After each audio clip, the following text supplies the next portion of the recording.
गरुड़ पुराण में जीवन, मृत्यु और कर्मों के गहरे रहस्य को विस्तार से बताया गया है।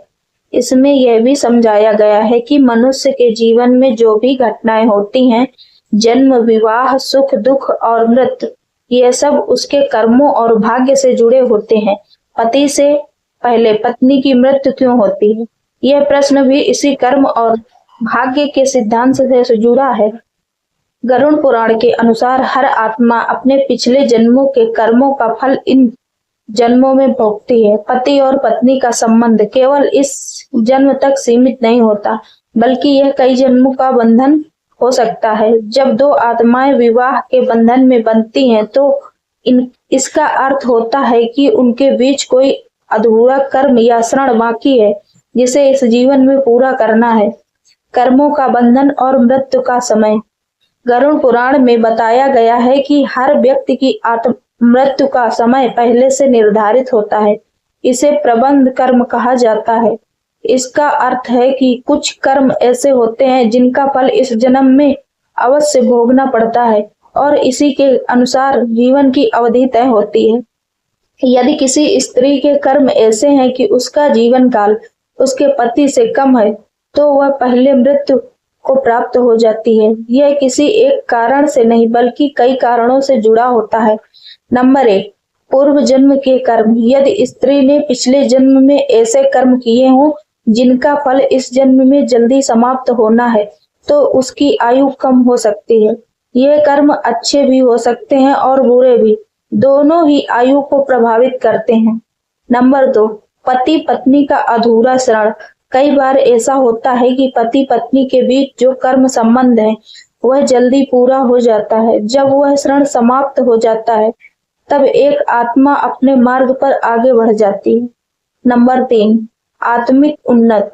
गरुड़ पुराण में यह भी बताया गया है कि कुछ आत्माएं जल्दी मृत्यु को प्राप्त होकर आगे की यात्रा पर निकल जाती हैं, क्योंकि उनका इस जन्म का उद्देश्य पूरा हो चुका होता है।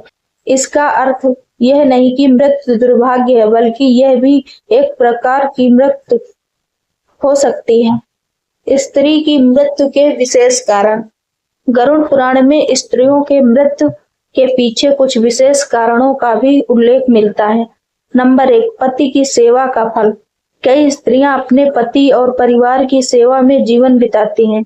यदि उन्होंने अपने कर्तव्यों को पूरा निष्ठा से निभाया, तो उन्हें अगले जन्म में बेहतर जीवन या मोक्ष की दिशा मिल सकती है। ऐसी स्थिति में उनकी आत्मा जल्दी इस संसार को छोड़ सकती है। नंबर 2, अत्यधिक मोह और त्याग।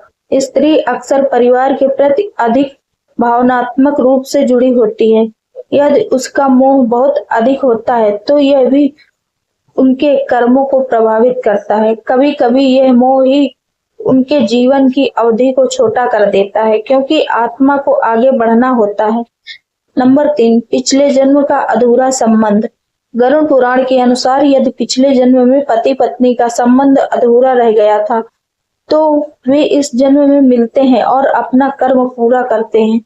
जब वह उद्देश्य पूरा हो जाता है, तब एक आत्मा पहले चली जाती है। क्या यह दुर्भाग्य है? बहुत से लोग मानते हैं कि पत्नी का पहले मरना दुर्भाग्य है, लेकिन गरुड़ पुराण इस सोच को गलत बताता है। इसमें कहा गया है कि मृत्यु न तो शुभ है और न ही अशुभ, यह केवल एक परिवर्तन है।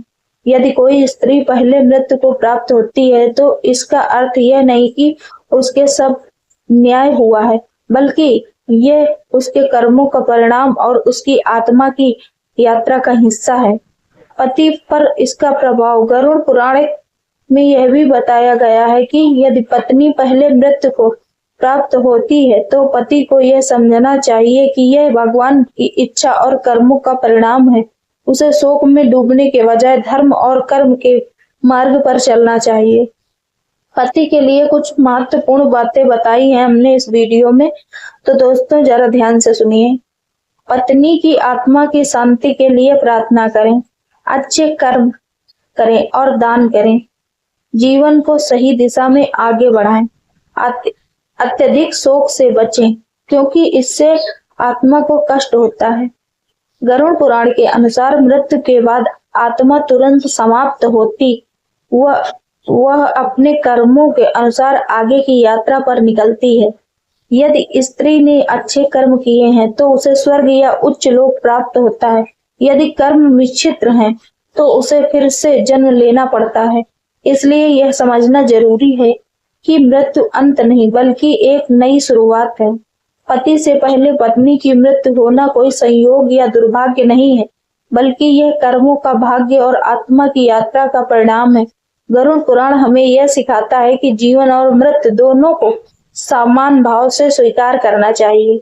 हर आत्मा का अपना मार्ग और समय होता है, कोई पहले जाता है, कोई बाद में, लेकिन अंततः सभी को उसी परम सत्य को और लौटना होता है। इसलिए शोक करने के बजाय हमें यह समझना चाहिए कि जो हुआ है वह ईश्वर की योजना का हिस्सा है और हमें अपने जीवन को अच्छे कर्मों और धर्म के मार्ग पर आगे बढ़ाना चाहिए।